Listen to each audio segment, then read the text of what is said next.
London's FTSE 100 index has recorded its biggest weekly loss this year after poor manufacturing figures in China exacerbated global economic fears. The FTSE has fallen 5.2%, or 363 points, since Monday. On Friday the index closed 2.8% lower, while markets in Paris and Frankfurt saw falls of about 3%. Shares also fell on Wall Street, with the Dow Jones, Nasdaq and S&P 500 indexes all down about 2% by early afternoon. Only one company on the FTSE 100 saw gains on Friday, Royal Mail, which rose by 1.6%. The FTSE 100 has fallen for 9 sessions in a row, its longest losing streak since 2011. It is almost 13% below an all-time high hit in April. As well as global stock markets, U.S. oil prices also dived on Friday,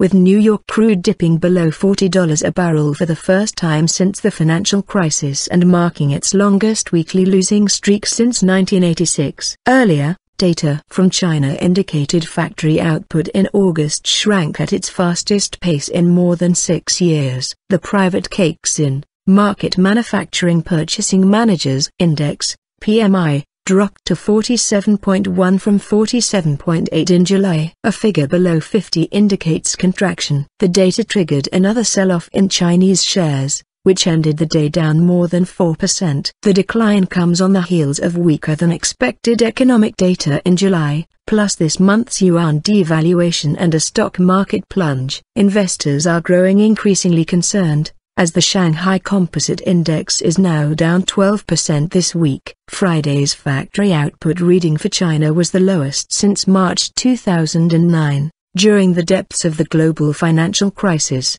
and the 6th consecutive below the 50-point level. The Caixin Flash PMI is the earliest economic measure of the Chinese economy to be released each month and is closely watched for clues on how growth is faring. Earlier in August, China's official economic growth data showed a further slowdown in the past quarter, expanding 7% compared with a year earlier, its slowest pace since 2009. In 2014, China's economy grew at its slowest pace since 1990. It expanded by 7.4%, missing its annual growth target of 7.5% for the first time in 15 years. Since June this year, stock exchanges on the mainland have seen extreme volatility, undermining investor confidence and leading to government intervention. Nicholas To, market analyst with CMC Markets, warned that China's slumping economy could dash hopes for a global recovery. China today is no longer just the factory of the world. It is an important consumer of the world's products and services. Many companies and industries depend on the Chinese consumers who are now disadvantaged in purchasing power,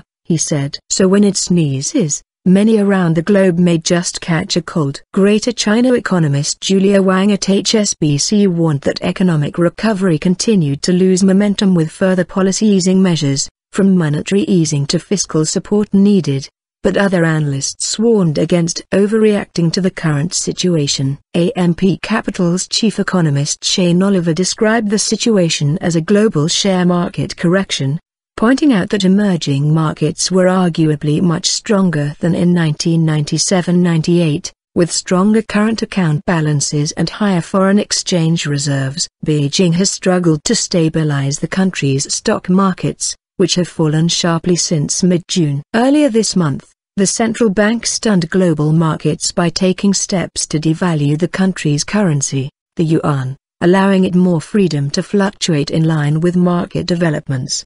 The move was widely seen as an attempt to prop up the country's ailing export sector, making Chinese goods cheaper abroad.